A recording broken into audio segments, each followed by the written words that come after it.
Hello everyone, जय हिंद। Welcome to Jha sir academy for IAS. Guys, हम करें करंट अफेयर्स की एमसीक्यू प्रैक्टिस और हम अपने कर रहे थे अगस्त 2021 के एमसीक्यूज़। आज हमने 120 क्वेश्चंस कर लिया। आज हम अपने नेक्स्ट क्वेश्चंस करने वाले हैं और हम अगस्त 2021 को फिनिश कर देंगे। So let's start with it. हमारा फर्स्ट क्वेश्चन है national gene bank. It established in 2000 to preserve the seeds of plant genetic resources for future generations and this bank will make the farmers of the country self reliant and the government has been making every effort in that direction. तो correct answer है option B only 2। First statement क्यों गलत है? क्योंकि इसको 1996 में establish किया गया था। नेक्स्ट क्वेश्चन है recently which of one of the following has announced the formation of a composite financial inclusion index to capture the extent of financial inclusion across the country. तो इसको किसने स्टार्ट किया financial inclusion को? RBI ने। तो option A हमारा बिल्कुल correct answer हो जाएगा। नेक्स्ट क्वेश्चन हमारा remission of duties and taxes on exported product scheme. This would refund the exporters the embedded central state local duties और taxes that were not so far were being rebated और refunded and were therefore placing India's exports at a disadvantage and the scheme was announced in 2021। तो हमारा इसमें correct answer क्या है? हमारा correct answer है option A, क्योंकि option A only one. Second statement क्यों गलत है? क्योंकि 2021 में अनाउंस नहीं की गई है स्कीम, बल्कि 2020 में अनाउंस की गई थी। नेक्स्ट क्वेश्चन है which article of the Indian constitution safeguards the ones right to be forgotten and right to dealing from the internet. तो ये option D article 21। Next question है फॉरेनर्स ट्राइब्यूनल से related. So these are quasi judicial bodies established as per the foreigner tribunals order 1946 and the act 1964 and 1946. Ministry of Home Affairs has amended the Foreign Tribunal Order 1964. तो correct answer है option C both 1 and 2. Next question है independence of a judiciary is an integral part of the basic structure of our constitution. As an independent judiciary free from pressures, inducement, enticements और intimidations is the cornerstone of any constitutional democracy. तो दोनों ही statements correct है। Answer हो जाएगा option C both 1 and 2. Next question है agency bank. तो Tamil Nadu based private sector lender south Indian bank has been empanelled as agency bank by the RBI and this will allow south Indian bank to undertake general banking business of the central state government on behalf of the RBI. तो correct answer है option B only 2। First statement क्यों गलत है? क्योंकि तमिलनाडु का नहीं बल्कि केरल का एक प्राइवेट सेक्टर लेंडिंग बैंक है। नेक्स्ट क्वेश्चन है authority for advance ruling. So this means the determination of question of law और fact specified in the application in relation to tax liability of an application rising of the transactions and it consists of a chairman who is retired judge of the high court and 2 members of the rank of additional secretary to the government of India. तो correct answer है option है only 1, क्योंकि जो इसकी composition है पहली चीज़ तो वो पार्लियामेंट डिसाइड करती है नोटिफिकेशन के आधार पे, और दूसरा उसमें एक्सपर्ट और लॉ मेंबर्स को रेवेन्यू मेंबर्स को डाला गया है, ना कि एडिशनल सेक्रेटरी वगैरह है। उसमें वाइस चेयरमैन है, रेवेन्यू मेंबर है और लॉ मेंबर है। नेक्स्ट क्वेश्चन है Wanchuwa festival. The festival is celebrated by the Tiwa tribesmen to mark their good harvest and population associate the bountiful harvest with the higher power from nature. तो correct answer option C both 1 and 2. Next question है Cattle Island. So it is one of the 3 islands in the Hirakud Reservoir and it has recently been selected as a sightseeing destination by Bengal Forest and Environment Department. तो correct answer है option है only 1। Second statement क्यों गलत है? क्योंकि इसको Orissa forest के द्वारा सेलेक्ट किया गया, ना कि बंगाल फॉरेस्ट। नेक्स्ट क्वेश्चन है United Nations peace keeping. It is a joint effort between department of peace operations and department of operational support and UN peace keepers can include only soldiers and police officers. तो correct answer है option है only 1, क्योंकि volunteers या civil society के जो members हैं वो भी इसमें इंक्लूड होते हैं। नेक्स्ट क्वेश्चन है foreigners act 1946। It empowered the government to take such steps as are necessary to prevent illegal migrants including the use of force and it replace the foreigners act 1940 conferring wide powers to deal with all foreigners. तो correct answer है option है only 1, क्योंकि इसने कौन सा act को replace किया? 1939 के एक्ट को, ना कि 1940। नेक्स्ट क्वेश्चन है Gujarat freedom of religion amendment act 2021।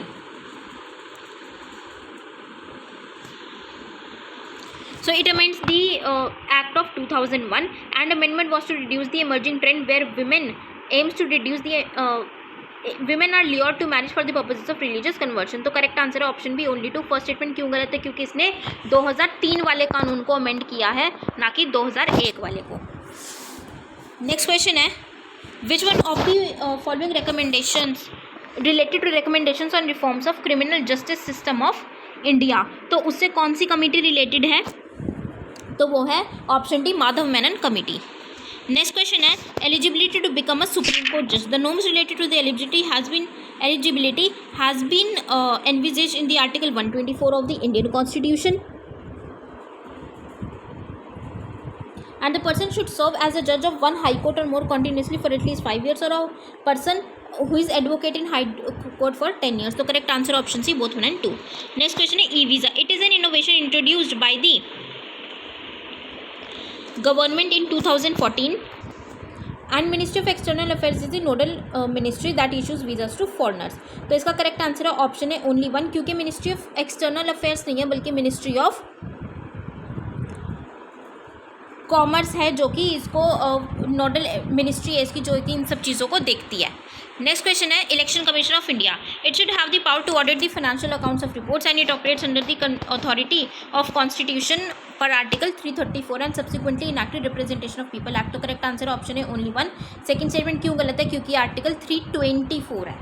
Next question है Aranmula boat race. So it is an oldest river boat festival in Kerala held during Onam, and only men of the village are allowed to be in the boat. तो correct answer है option C both 1 and 2.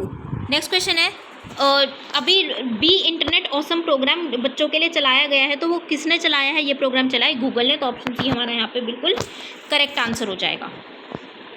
Next question is Sujalam camping. So the objective of this camping is to provide more and more ODP plus villages by undertaking wastewater management, and Ministry of Jal Shakti has begun Sujalam of 150 days camping as part of the Azadi का अमृत महोत्सव. तो correct answer option है only 1, क्योंकि ये minister जल शक्ति ने तो start किया लेकिन ये 100 डे प्रोग्राम है ना कि 150 डेज प्रोग्राम. नेक्स्ट क्वेश्चन है fair and remunerative price in India has been fixed in line with the recommendation of the Commission of the Agriculture Question Prices, and state advised prices are announced by key sugarcane producing states which are generally higher than FRP. तो correct answer है option C both 1 and 2. Next question है CBI से related. It is exempted from the provision of the right to information and it is operating under the Ministry of Home Affairs. तो correct answer तो हमसे यहाँ पे गलत statement पूछी गई है, इनकरेक्ट. तो हमारा आंसर हो जाएगा ऑप्शन बी ओनली 2. अब सेकंड स्टेटमेंट क्यों गलत है? क्योंकि ministry of public personal grievances and public welfare में आती है, ना कि होम अफेयर्स में. नेक्स्ट क्वेश्चन है युक्त धरा. It is a Jio special planning portal for facilitating gram panchayat level planning of MNREGA and it is launch by the ministry of word science. तो करेक्ट आंसर है ऑप्शन है ओनली 1. सेकंड स्टेटमेंट क्यों गलत है? क्योंकि जैसे हमें पता चल रहा है ग्राम पंचायत के लिए तो ग्राम पंचायत की ही मिनिस्ट्रीज को लॉन्च करती मिनिस्ट्री ने लॉन्च किया, ना कि अर्थ साइंस. नेक्स्ट है INS Chilika. So it is the only ab initio training establishment of the Indian Navy, and it was commissioned in 1980 and is located in Odisha in the vicinity of Chilika Lake. तो हमारी दोनों statements correct answer हो जाएगा option C both 1 and 2. Next question है genetically modified crops in India. So it is a plant that has a novel combination genetic material obtained through the usage of modern technology, and genetic engineering appraisal committee is the authorised body to regulate the imported crops in India. तो correct answer option है only 1, क्योंकि ये जो committee है ये देखती है कि भाई जो जेनेटिक इंजीनियरिंग हो रही है, मॉडिफिकेशन हो रही है, ये उस पर ध्यान देती है, ना कि इम्पोर्ट्स वगैरह पे. ये कि भाई वो प्रॉपर तरीके से हो, जहाँ पे ज़रूरत नहीं है वहाँ पे ना हो, लाइसेंस वगैरह प्रोवाइड करने में, अप्रूवल देने के लिए. नेक्स्ट क्वेश्चन है MNREGA. This was introduced in 2010 as a social measure that guarantees the right to work, and the key tenet क्या है इसका? Local government will have to legally provide at least 100 days of wage employment in rural India. तो correct answer है option B only 2. First statement क्यों गलत है? क्योंकि ये 2005 में इंट्रोड्यूस की गई थी, ना कि 10 में. नेक्स्ट क्वेश्चन है UN resistance mission in Afghanistan. It was established on 2005 by UNSC and it was basically established to assist the state and people of Afghanistan in laying the foundations for sustainable peace and development. तो correct answer है option B only 2. First statement क्यों गलत है? क्योंकि ये establish 2005 में नहीं किया गया बल्कि उससे पहले ही एस्टैब्लिश किया जा चुका है. नेक्स्ट क्वेश्चन है बॉन अग्रीमेंट से रिलेटेड. तो अब ये जो बॉन अग्रीमेंट है ये हमें देखने को मिलता है, ये किससे रिलेटेड है? तो ये अफगानिस्तान से रिलेटेड. नेक्स्ट क्वेश्चन है 149. अ यूनियन मिनिस्ट्री और a member of parliament enjoy certain privileges but most of them are available when parliament is in session. If parliament is not in session, police or other law enforcement agencies may arrest a union cabinet minister in a criminal case. दोनों ही statements correct है, option सी हमारा correct answer हो जाएगा. Concept of creamy layer Swaran Singh committee ने दिया था? नहीं, स्वरण सिंह कमेटी ने नहीं दिया था, बल्कि इसको सबसे पहले तो जो इंट्रोड्यूस किया गया था ये कॉन्सेप्ट, वो सथनातन कमीशन के द्वारा इंट्रोड्यूस किया गया था। And this concept sets a threshold within which OBC reservation benefits are applicable. तो हमारी second statement correct, option B correct answer हो जाएगा।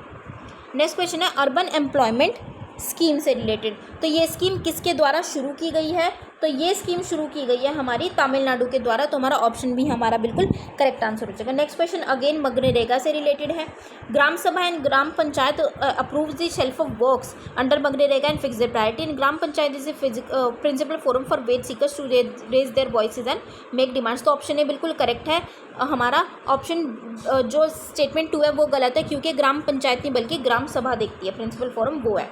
नेक्स्ट है Panjshir valley. The valley is also known for its emeralds, which were used in the past to finance the resistance movements against those in power. And the valley is home to Afghanistan's largest concentration of ethnic Tajiks. तो हमारी दोनों statements correct, option से बिल्कुल correct answer हो जाएगा। Next question है Jim Corbett park से related. National park was established in 1936 as Hale National Park to protect the endangered Bengal tiger and it is oldest national park in India। तो दोनों statements correct, option से हमारा correct answer है। Next question है चकमाज और हजोंग। चकमाज क्या है? Buddhist हैं और हजोंग हिंदूज हैं। अब ये नागालैंड में सेटल होना शुरू हो गए हैं। तो हमारा करेक्ट आंसर है ऑप्शन है ओनली 1, क्योंकि ये सेटल कहाँ हो रहे हैं? अरुणाचल प्रदेश में, ना कि नागालैंड में। नेक्स्ट क्वेश्चन है smoke tower. These are structures design to work as large scale air purifiers and after the polluted air enters the smoke tower, it is purified by the multiple layers before being recirculated into the atmosphere। तो correct answer option C both 1 and 2। next question है national monetization pipeline। the 4-year national monetization pipeline will unlock the in value in brownfield projects by engaging the private sector। it is launched by the NITI Aayog. तो correct answer option है only 1, क्योंकि नीति आयोग के द्वारा नहीं बल्कि ministry of finance के द्वारा launch किया गया है। नेक्स्ट क्वेश्चन है उभरते सितारे fund. Its main purpose is to encourage MSMEs as they are vital to the economy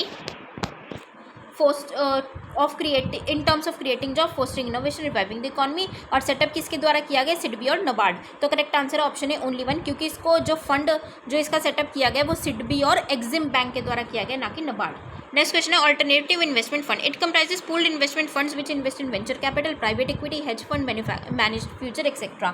it does not include funds covered in SEBI और mutual funds regulations 1996 any other regulations of the board to regulate fund management activities. तो हमारा correct answer है option C both 1 and 2। Next question है 1 district 1 product. एक जिला एक उत्पाद। तो ये किसके रेफरेंस में हमें देखने को मिलता है? ये है उत्तर प्रदेश। ऑप्शन डी हमारा करेक्ट आंसर है। नेक्स्ट क्वेश्चन है कयूर इंसिडेंट। तो ये जो कयूर इंसिडेंट है ये कहाँ पे देखने को मिला है? ये केरल का इंसिडेंट है। तो ऑप्शन डी हमारा करेक्ट आंसर है। नेक्स्ट क्वेश्चन है श्री नारायण गुरु। ही established Shri Narayan Dharma Paripalana Yogam as the founder and Gopal Krishna Gokhale its president. He founded the Advaita Ashram at Aluva. तो करेक्ट आंसर है ऑप्शन बी ओनली 2, क्योंकि इसके प्रेसिडेंट भी श्री नारायण गुरु ही थे। श्री नारायण गुरु इसके प्रेसिडेंट थे, ना कि गोपाल कृष्ण गोखले। नेक्स्ट क्वेश्चन है ये स्लोगन किसने दिया? 1 caste 1 religion 1 god for all. तो ये स्लोगन दिया है ऑप्शन ए हमारा यहाँ पे करेक्ट आंसर है। श्री नारायण गुरु ने ये हमें दिया। नेक्स्ट क्वेश्चन है मरमेड स्पीशीज ऑफ एल्गी। तो ये जो मरमेड स्पीशीज है ये कहाँ पे डिस्कवर हुई है? ये हुई है अंडमान एंड निकोबार आइलैंड। तो ऑप्शन डी हमारा करेक्ट आंसर हो जाएगा। नेक्स्ट क्वेश्चन है मधुर mats. So it is an intrinsic part of the Bengali lifestyle। Madur mats are made of natural fibers and it is known as Madur Kathi। These maps are awarded GI tag by the Geographical Indication Registry। तो correct answer option C both 1 and 2। Next question है Oslo Accord से related। So these are a series of arrangements between Israel and Palestine signed in 1990s and it is formally known as the Declaration of Principles। तो correct answer option C both 1 and 2।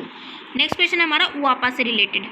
So it is applicable to the offenders in the same manner even if crime is committed on foreign land outside India। बिल्कुल correct है। और इसकी chargesheet maximum 150 days के लिए होती है after the arrest, और duration extend की जा सकती है अगर कोर्ट को इंटीमेट कर दिया। तो करेक्ट आंसर ऑप्शन है ओनली 1, क्योंकि ये जो चार्जशीट है वो 180 डेज के लिए में की जानी चाहिए, ना कि 150 डेज। नेक्स्ट क्वेश्चन है जन शिक्षा संस्थान। It is an initiative for skill development in rural areas and it has brought high speed internet to some of the remotest tribal hamlets deep inside the नीलम्बुर जंगल इन कर्नाटक। तो करेक्ट आंसर ऑप्शन है only 1, क्योंकि जैसे पता चल रहा है skill development है तो ये क्या है वोकेशनल कोर्सेज को प्रोवाइड करने के लिए इसको लेके आया गया है। नेक्स्ट क्वेश्चन है India's largest floating solar voltaic PV project of 25 megawatt has been commissioned on the reservoir of its सीमाद्री thermal station अब ये कौन सी स्टेट में रखा गया है? तो ये आंध्र प्रदेश, ऑप्शन ए हमारा करेक्ट आंसर है। नेक्स्ट क्वेश्चन है long wifi technology, it works on 8 gigahertz frequency और using this high speed internet could be provided even up to 100 kilometre without any transmission loss. तो करेक्ट आंसर है option B only 2। First क्यों गलत है? क्योंकि 2.4 gigahertz frequency पे काम करती है। नेक्स्ट क्वेश्चन है supreme court mention the arrest provision in law does not mean that the government can use power indiscriminately to crush the personal liberty। तो ये पर्सनल लिबर्टी कौन से आर्टिकल में आती है? तो ये आती है article 21, option A correct answer है। Next question again Oslo two accord, ये इंडिया इजराइल पैलेस्टीन का इंटरिम अग्रीमेंट है ऑन वेस्ट बैंक गाजा और ये साइन की गई है प्रेजेंस ऑफ वर्ल्ड बैंक। तो हमारा यहाँ पे करेक्ट आंसर है ऑप्शन ए ओनली 1, क्योंकि वर्ल्ड बैंक की प्रेजेंस में नहीं बल्कि यूनाइटेड नेशन जनरल असेंबली की प्रेजेंस में इसको साइन किया गया है। नेक्स्ट क्वेश्चन है human reproductive technology pro nuclear transfer technology, ये किसके लिए यूज़ की जाती है? तो ये यूज़ की जाती है option B correct answer, prevention of mitochondrial diseases in offspring. Last question of August 2021 is Punnapra Vayalar uprising, ये फर्स्ट सत्याग्रह मूवमेंट थी जो कि BR अम्बेडकर ने चलाई थी केरल में, नहीं ये तमिलनाडु की मूवमेंट थी और ये it is mostly passive and non violent. अब क्या पता चल रहा है? ये क्या थी? एक मिलिटेंट एक्टिविस्ट मूवमेंट थी, तो ये वायलेंट थी, एक्टिव और वायलेंट थी, ना कि पैसिव और नॉन वायलेंट। तो हमारा हमसे यहाँ पे इनकरेक्ट पूछा गया, गलत, तो आंसर हो जाएगा ऑप्शन सी बोथ 1 and 2। तो ये थे गाइस हमारे अगस्त मंथ 2021 की क्वेश्चंस। आई होप आप लोगों को ये सेशन पसंद आया होगा, तो इसको लाइक और शेयर ज़रूर कीजिएगा और अपना स्कोर हमें कॉमेंट सेक्शन में ज़रूर मैंशन कीजिएगा। Thank you so much, have a great day ahead. जय हिंद।